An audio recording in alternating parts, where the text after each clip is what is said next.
This is Sportscentre.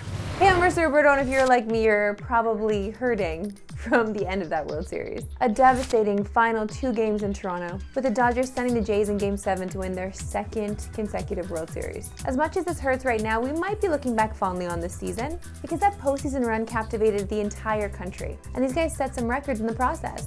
Vladdy, what more can we say about this guy? His numbers were earth-shattering. 8 homers and an OPS that was the best in playoff history. And rest assured, Jays fans, because he is in Toronto through 2039.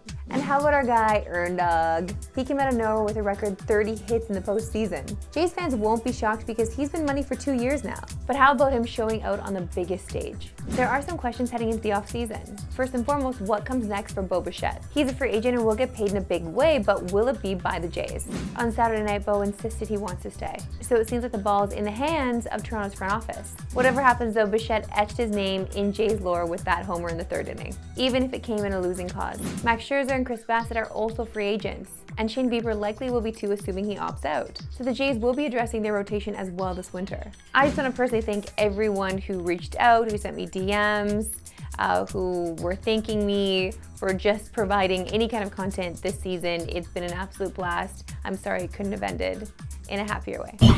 To football, and it's been an eventful week 9. The Bills handled the Chiefs, and you know why that makes me happy? Because it makes Ernie Clement happy. And the Bears and Bengals engaged in one of the wildest finishes you'll ever see, in a game with 89 combined points. And if you like scoring, we've got more good news. The Cowboys are playing tonight in the Monday Nighter against the Cardinals. Dallas is the 2nd highest scoring team in the NFL this season, but they're also 2nd to last in points allowed per game. In fact, they're the first team to average more than 30 points, while also allowing more than 30 in 75 years. And when you're talking offense, you gotta mention Dak. He's been one of the most prolific passers in the NFL this season, but is coming off his worst game, when he threw 2 picks in a loss to Denver. Prescott is typically at his best when following a loss, and we know he loves to step up on a primetime stage. Meanwhile, his counterpart tonight will be Jacoby Brissett. He's making his 3rd straight start in place of Kyler Murray, who's still dealing with a foot injury. Not exactly a winning formula for Arizona, who come in at a 5-game losing streak. You can catch tonight's game between the Cards and Cowboys on TSN. Kickoff is at 8:15 Eastern, 5:15 Pacific.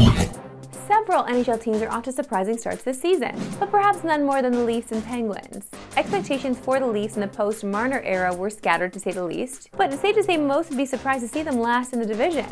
Meanwhile, the Penn season began with plenty of questions. Could we actually see Sid or Malkin traded this year? Only for them to promptly get off to a blazing start. They're currently battling for top spot in the Metro, with the highest goal differential in the Eastern Conference. Seems like forever ago Malkin was asked about waiving his no-trade clause. It's hard, but again, we see like a story like with Brett Marchand, it's looking good, but again, like if you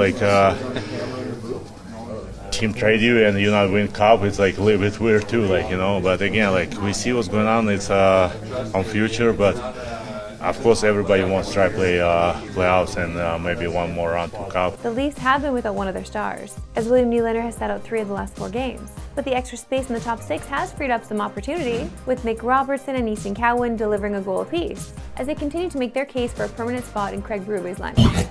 Time now for my absolutely favorite segment, Fast Facts, presented by FanDuel. You know how this works, 40 seconds on the clock.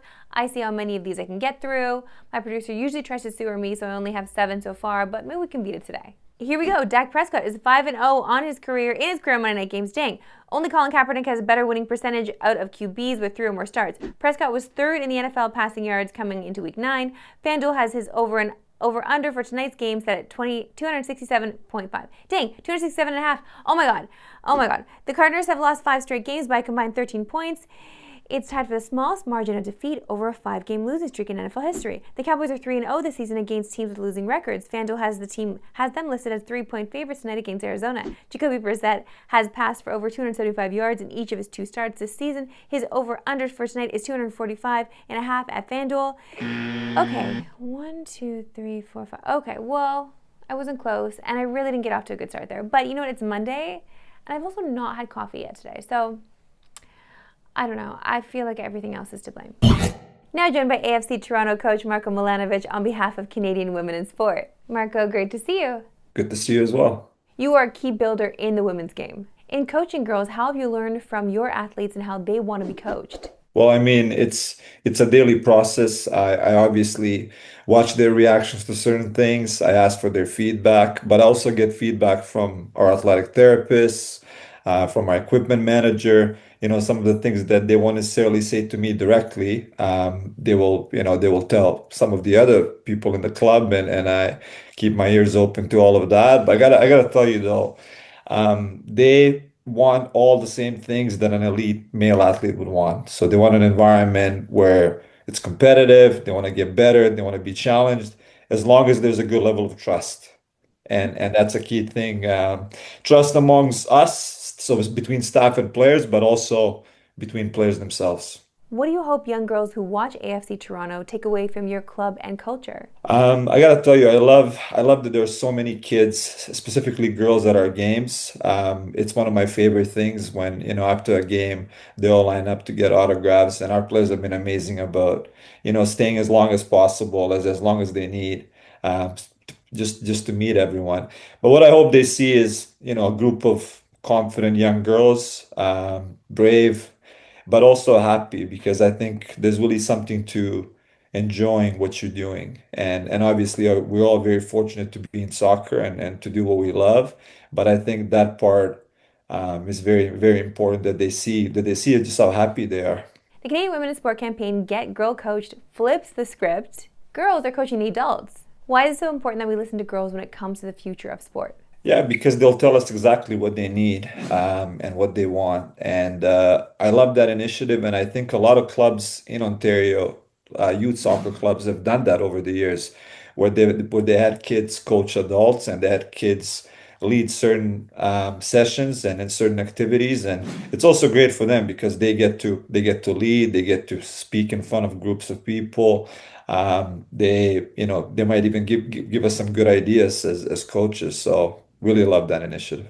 Marco, thank you so much for your time. You're welcome anytime. That's it for me today. We'll start picking tomorrow at 3 Eastern, no Pacific. Have a good one.